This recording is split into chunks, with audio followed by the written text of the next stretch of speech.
Many thanks for staying tuned on your #1 newspaper program, The Press, coming to you live from the Abuja studios of KAFTAN TV. Right about now, we've been joined by Obadiah Mbila, the founder of Love Work Media. You're welcome to the program. Thank you very much, Francis. You're welcome, sir. It's good to see you. And compliments of the season. Compliments of the season. Oh, same here. Same here. We are free. We have been released from the tomb. The tomb is empty. Absolutely. And we all will be released from any form of imprisonment. Is it poverty or whatever? We are released. That's what Easter is saying. Definitely. And we really do hope that Nigeria is finally liberated also. Yeah. Just this morning, someone called to ask my view, what I think about the post-election brouhaha. I said, no matter who is involved in this election, Nigeria is greater than that person. And we should be looking at the big bush, not the tree. If you really love the country very much, the abnormalities should not stop you from appreciating your country and contributing to building it very solidly. It's so good to have you in the studio again today. Thank you very much, Alasa. You know that I missed you just before I traveled out. Absolutely, absolutely. You're welcome back. Thank you very much. All right, viewers, please be informed that our phone lines are open for you to call in and join the conversation. I want us to start from a very interesting place this morning. Well, the part that caught my attention the most on the headline today says UK revises foreign health workers recruitment, returns Nigeria to red list countries. Now, this is an interesting part, and the writer says outrage over bill mandating 5-year pre-licensing practice for Nigeria-trained doctors. And now they say bill poorly research rules out inaccurate figures. That's on the Guardian newspaper. And it also says FG's brain drain committee not implemented, group inactive for months. Now being turned back to the red lists, and now they're also asking for a pre-license, a 5-year pre-license training. And we're also complaining of brain drain in the health sector, even though they said there's no brain drain. We have a Minister of Labour coming out to say that we have more than enough doctors. Whoever wants to leave should leave. What do you make of all of this? You know, sometimes when those that are in the high places speak, their word often carry weight that is unprecedented. The health minister that is encouraged, is that the labor minister, by the way? Yes. That is encouraging our medical people to go to UK. I would say it is most unpatriotic. I have lived here in Nigeria when a certain national party chairman, I will not call the party, there were series of argument to and fro, and he came out and said those that don't want to remain in the party, they can go. Do you imagine the reaction? At the end of the day, the party fell because they allow their own to exit. How can someone say that you have enough medical doctors? Go to the rural area. Nobody's attending to them. I was in the village, and I discovered that even the my ward's medical center is not functioning properly. Why? No budget. So they depend on donor agency. If the donor didn't come, means business will be closed. Sick people should go back home and die. I think it is most uncomplimentary for a leader, a minister of the Federal Republic for that matter, to come out and encourage medics. You know, he made that statement since last year, though. I just had to make reference to it again because I saw this headline that is talking about brain drain, FG's brain drain, and now they're also saying FG's brain drain committee. The committee reports that they are not working; they're just they poorly reported and they barely even reported. So they are not reporting the actual situation of the country. So that's why I made reference to that statement he made last year. Well, the country, whether we want to buy into it or not, is not working properly. We appears to be led by blind men, and we don't know the destination, but we know we are moving. But where are we going to? You can't answer it with the style the leadership of this country is going.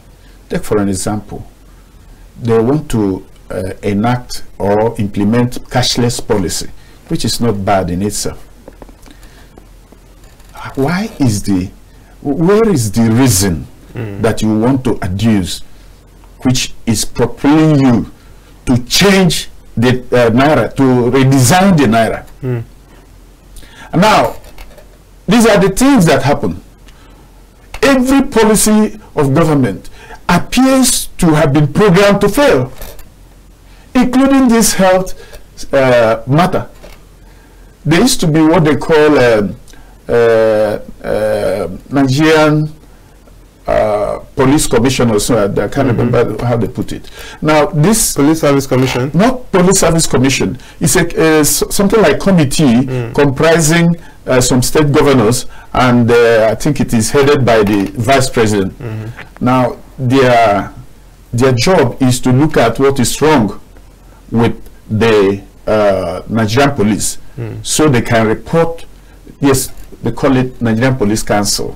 Okay. Now, most of you journalists have not come across this group before, because they are not functioning.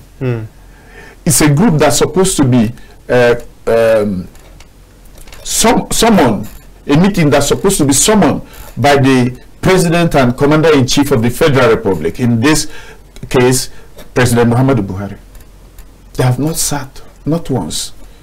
So, like as I said, it's sad that we are passing through this, but I think wherever these people are leading us to, at the end of the day, the good will emerge. Let's quickly take this call. Hello, good morning. Yeah, good morning, lady and the gentlemen. You are on to SND calling from Lagos. All right, please join the conversation, SND. Yeah, thank you very much, and happy Easter. Thank you. Let me quickly respond on the issue, and I really appreciate your guest. Thank you. Let me quickly put him through. The National Economic Council is what the commission that was headed by the Vice President of the nation, and all the 36 governors are members of that National Economic Council committee. It was inside our 1999 constitution. The Nigerian Police Commission Service, it was headed by IG, former IG of Nigerian Police.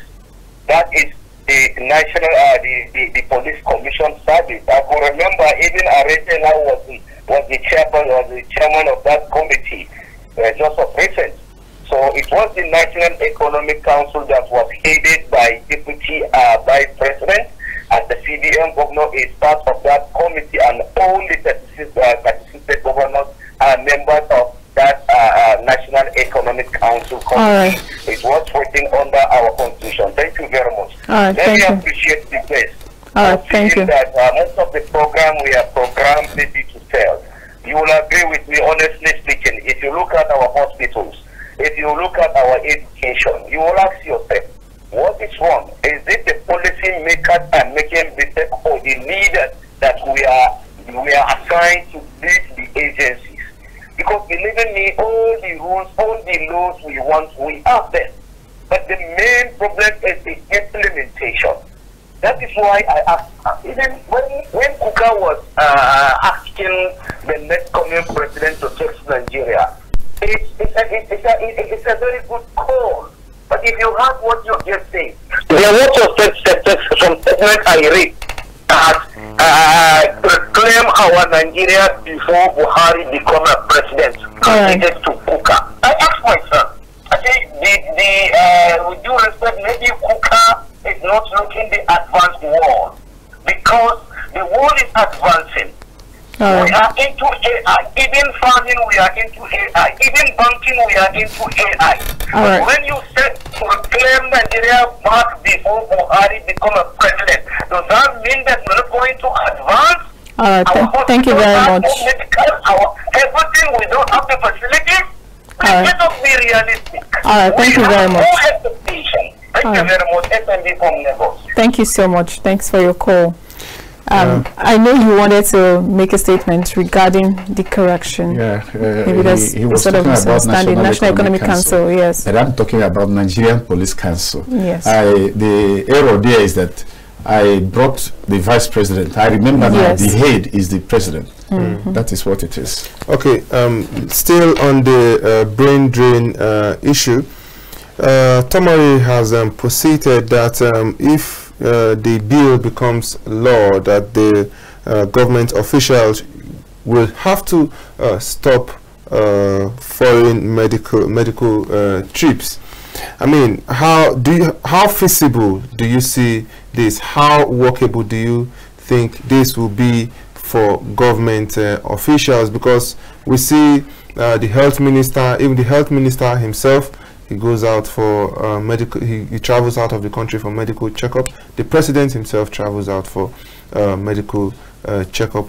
All the major players who are supposed to ensure that Nigerians have adequate medical care, that Nigerians have the, let's say, the best minimum, they go out, they fly outside the shores of this country for medical care and others. How workable do you think this will be?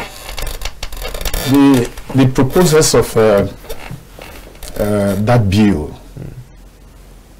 may probably don't understand that when life is threatened, the obvious thing that should be done is to take you to where you can have the type of attention, medical attention, that will revive you.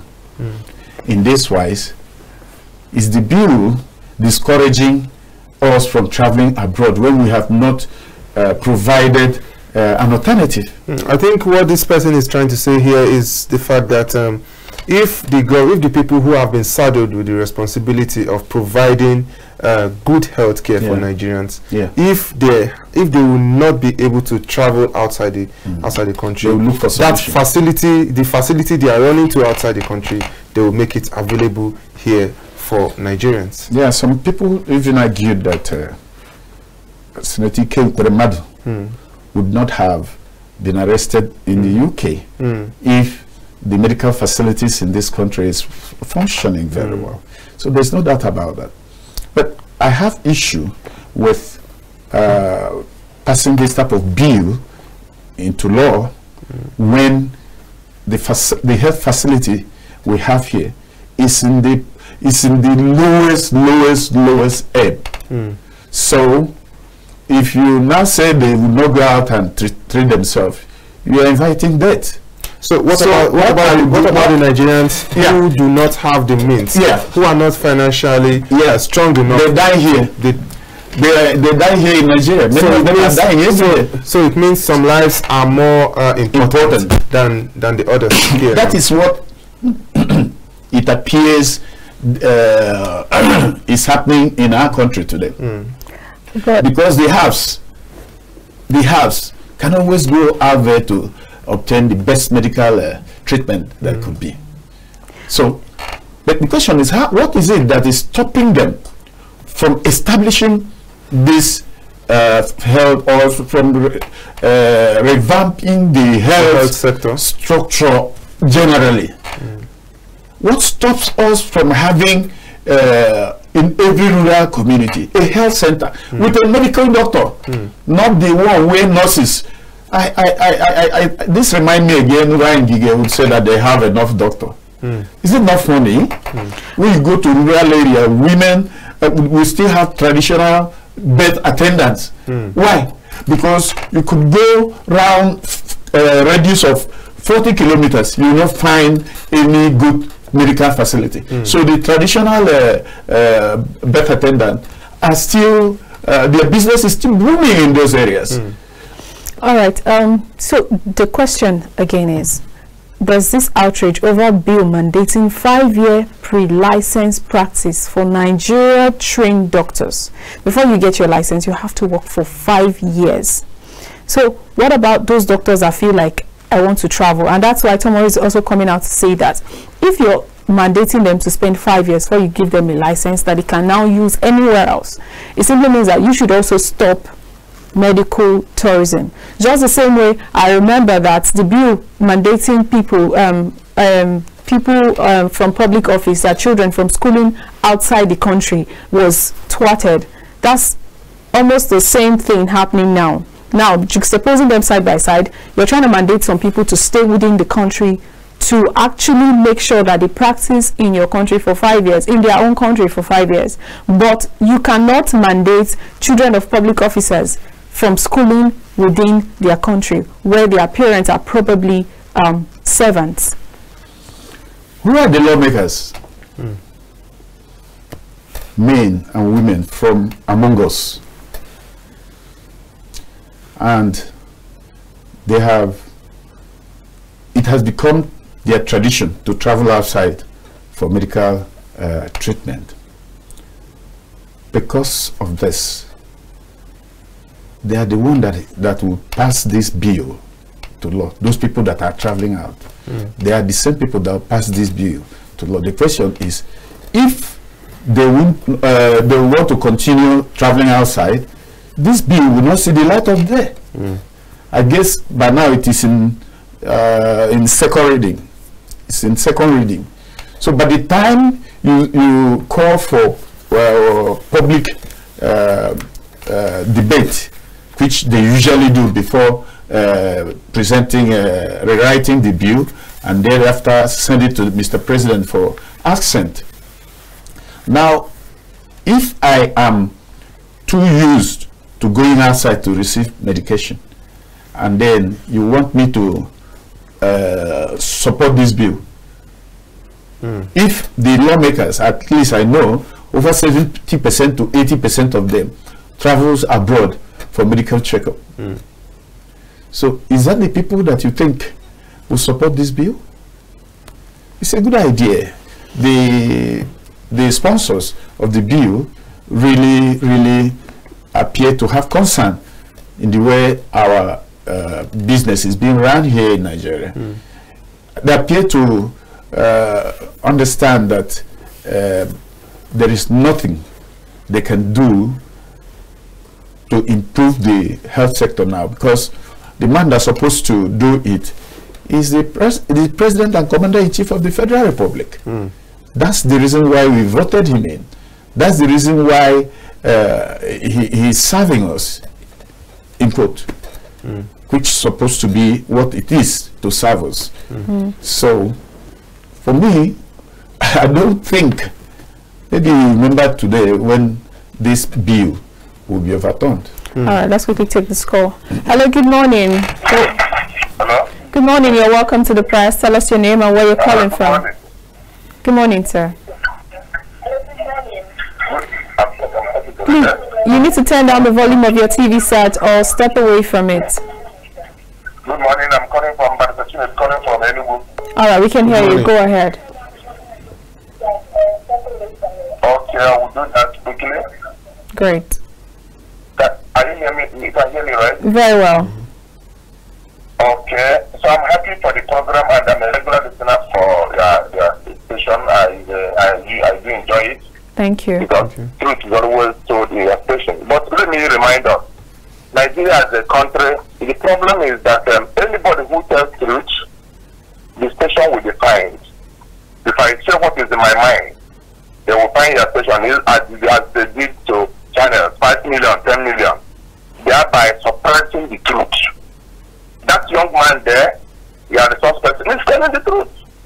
He's telling the truth, but there are things he cannot say there because everybody is afraid. Are we in democracy? Are we in autocracy? That is the problem. Anybody who doesn't have money should die in Nigeria. People who retire our country are traveling abroad for medical checkup, medical tourism. That is the problem we have.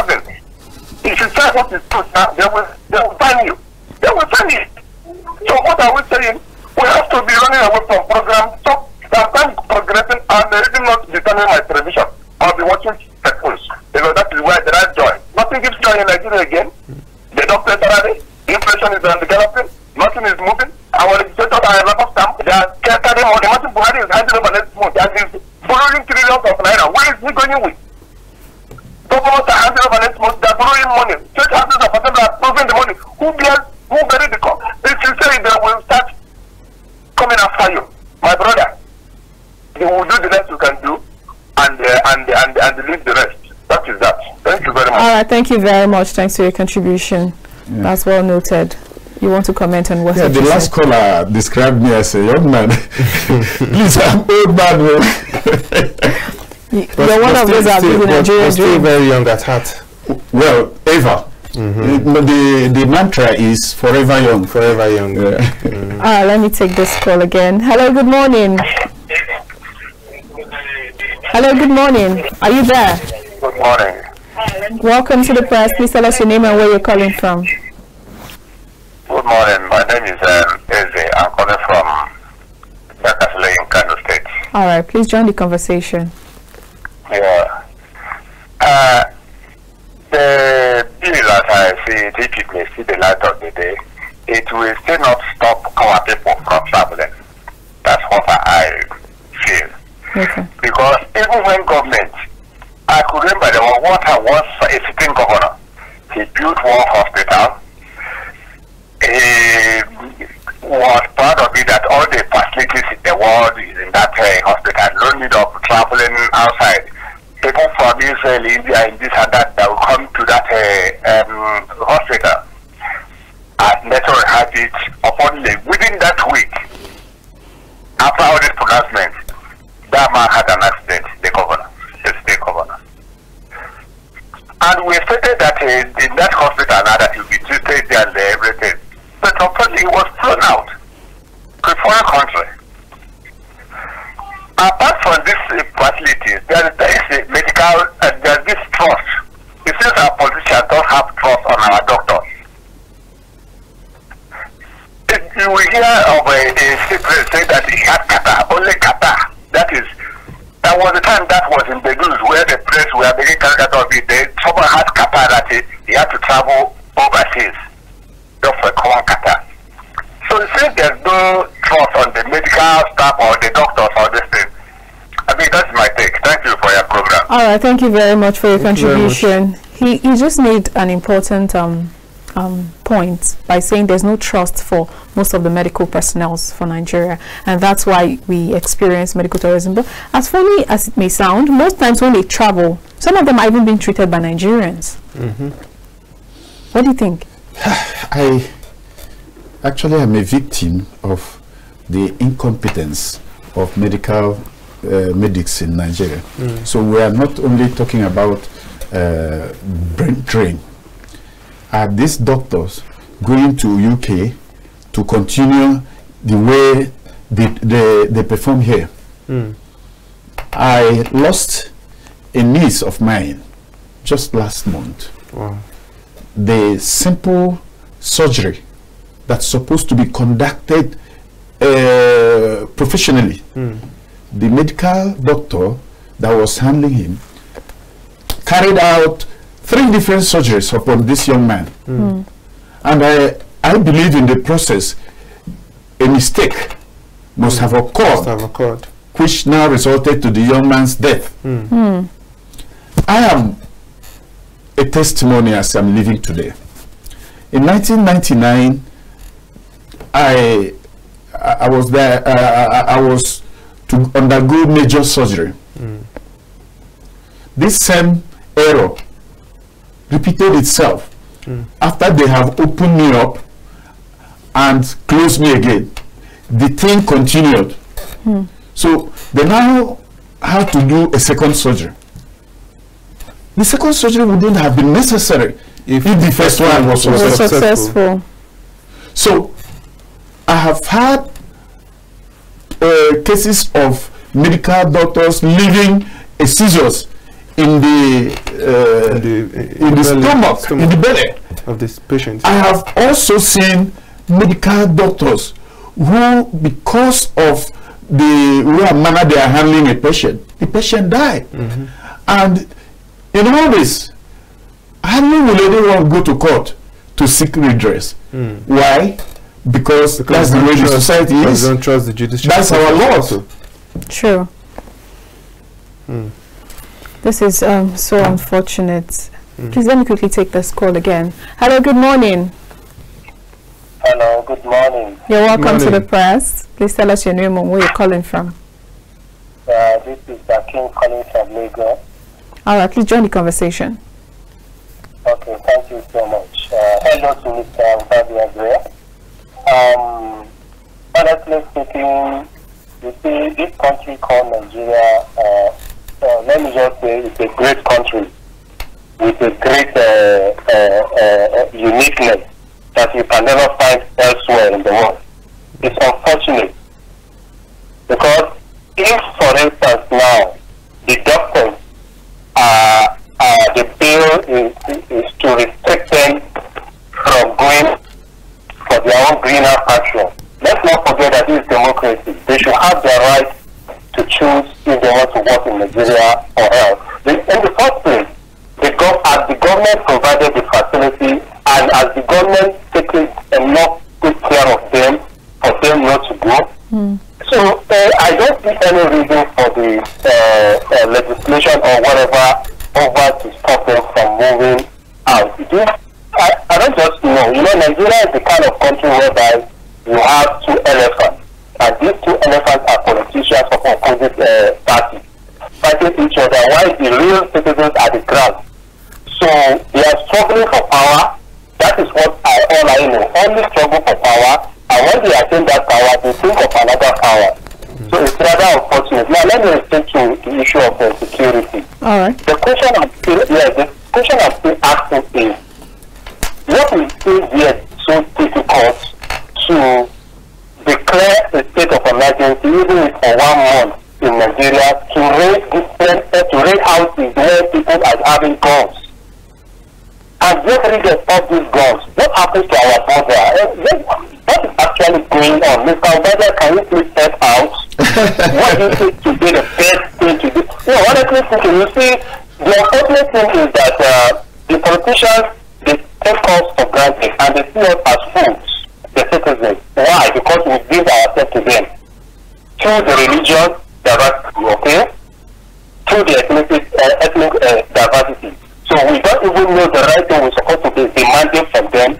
The only thing we think about is my religion, your religion. And this is exactly what they employ during this election, both the tribalism and the religion. They know how to get us. We are the ones that don't know how to write and ask for our own rights. And this, one of the reasons why I don't really condemn the answers completely is because what they were actually demanding for one of the factors is the police brutality. Definitely, Nigerian police are so good, but you have this bad egg. But why can't they use that bad egg and do the right thing? But the unfortunate thing about the answers again at the end of the day is the way politicians also hijack it. So I still don't understand what the Nigerian solution would be. I tend to agree with Professor Wole Soyinka that say that we definitely have to restructure this country, because without restructuring, it's just like old wine in a nice bottle, or what do you want to call it. I just pray that the incoming administration, well, that is if it's capable of overcoming those obstacles, because definitely the administration is going to have those obstacles are waiting. I wish Nigeria the best anyway, but I don't have any other country. Thank you. Thank you very much. Thank you very much. Now, talking about security, like you mentioned, now look at what happened in Benue State over the weekend. And he is suggesting a state of emergency to raid every home. Wouldn't that also be an infringement on the fundamental human rights? I think... and just to add to that, what is the constitutional position of a state of emergency in such situations? Let me begin with my question. Yes, the question is overwhelming security challenge. I have come to understand that our leaders appear to enjoy crisis, when turbulence, when the country is not stable. It appears it gives them joy because they will be busy doing their looting.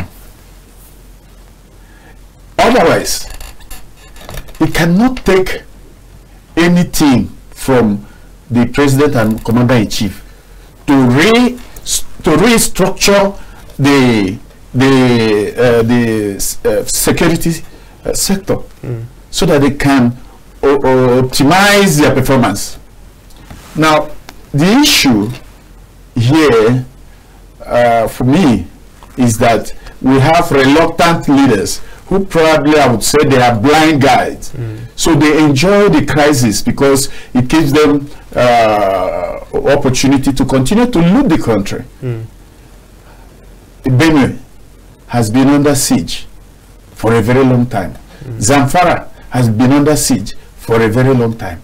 So many other states, Kaduna, especially southern Kaduna, and parts of Niger State. Part of Niger State, a community was being governed by Boko Haram elements for more than 1 year. They were paying tribute to Boko Haram. What did our president do? What did our security officers do? Nothing. They didn't do anything. So, like I said, we have come to a place where this country has been hijacked, and for a wrong reason. Look at the CBN policy. You want a cashless economy. Nothing is wrong about that. But you must put the structures in place. You must have NCC, Nigerian Communication Commission. You must engage them and find how strong the communication structure is in Nigeria. If it cannot carry the challenge of cashlessness, why raise that policy? Now we are talking about cashless policy. What is the reason behind the Naira redesign? You told us that we need to redesign Naira, therefore before so and so time, carry all your money to the bank. And we took our money to the bank. We stretch out a hand for the new money to come in. They say we don't have money. You go to ATM to take this new money. No. Now, after 1 or 2 months, we dispose our old money. They are coming again to say we should use the old money. Is it an organization of Confucianists? I don't know. The young man that called in from Enugu had said that I would comment to show the way forward. The way forward may not come very easy because the country has been caged. But by and by, the country will be free. And I want to encourage Nigerians to appreciate the fact that nation building, like they say, is not money. All right, now still talking security. There's this headline on the front page of the Nation newspaper here, says saying governors under pressure over security vote spending. Federal agencies, NFIU, EFCC seek movement of accounts to CBN for proper monitoring. First off, some Nigerians have described this security votes given to governors as free monies, because most times I can't remember the last time any governor in Nigeria has been called to give an account for what this security votes has been spent for.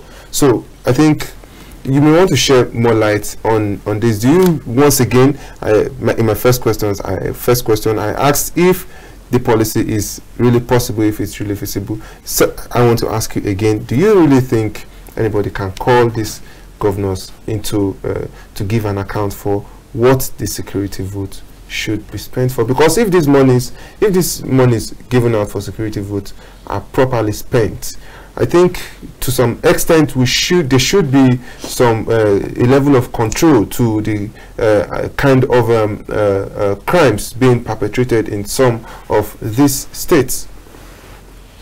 First of all, the security vote differs from one state to the other. Absolutely. But I know all the states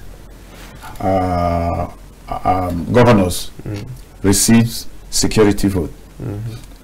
How I wish that after receiving the security vote, they don't stretch their hand to steal from the coffers, to steal from the public treasury, which means they are not even contented with the security vote. Many of them would want to run the local government areas, which is supposed to be autonomous. They prefer giving the local government chairman peanuts. So you take and just keep quiet, don't talk anything. This is what is happening in our local government areas. The local government area has failed. So also the national has failed. So for us to tackle security with people who are the leaders who are enjoying the insecurity. But mind you, it is when the insecurity heightens, that's when the Ministry of Defense will ask for more money. So the security vote issue has not been put in the front burner. But I wouldn't want to subscribe to anyone that wants a government to operate without security vote. But I think there must be a way of accountability. So they should be held accountable. We gave you 500 million last month. Let us know what and what it is. And this job is for the state houses of assembly. Okay, great that you answered that, because I was going to ask who is supposed to question them. But let's quickly take this call. Hello, good morning. Hello, good morning. Good morning. You're welcome to the press. Tell us your name and where you're calling from. You have 60 seconds. I'm calling from Edo State. All right. Please join the conversation. Okay. Please turn down the volume of your TV set and bear in mind that you have just 60 seconds and your time has started. Okay, the name is Mano. I'm calling from Edo State. Great. Okay. Yeah, I really enjoy your program, and this is my first time caller. Oh, thank you very much. What Thank you so man, much. Mr. Obadia is discussing. Okay. I just want to talk much on the security, what happened at Benue State. Benue State. Okay. It is quite sad that when such incident happened in Benue State, so many things were deployed. Technology was deployed. And now it now happens in some parts of another north. Those securities apparatus are nowhere to be found now. It is quite sad. They know what to do, and I believe that they should do the right thing. Thank you very much. All right, thank you so much. Our time is fast spent. I wish you could take more comments, except you have something to say regarding the bias that he's suggesting. No, nothing special. I only want to encourage Nigerians to have confidence in the country. We may not have a good leader now, but certainly if we continue the way we did during this last election, there is hope that a new country, a new breed of leaders will emerge. But as for the old ones, we will be dancing merry-go-round. Fast but going nowhere. All right, thank you very much, Obadiah Mbila, the founder, Love Work Foundation. All right, that's where we draw the curtains. But before we go, very happy birthday to Elujoba Daniel Adegoke, the MD, Assured Way Investment Limited. We wish you many happy cheers. And that's where we draw the curtains. I am Olamide Al-Hassan. And I am Francis Adeni. You do well to have a beautiful week ahead of you.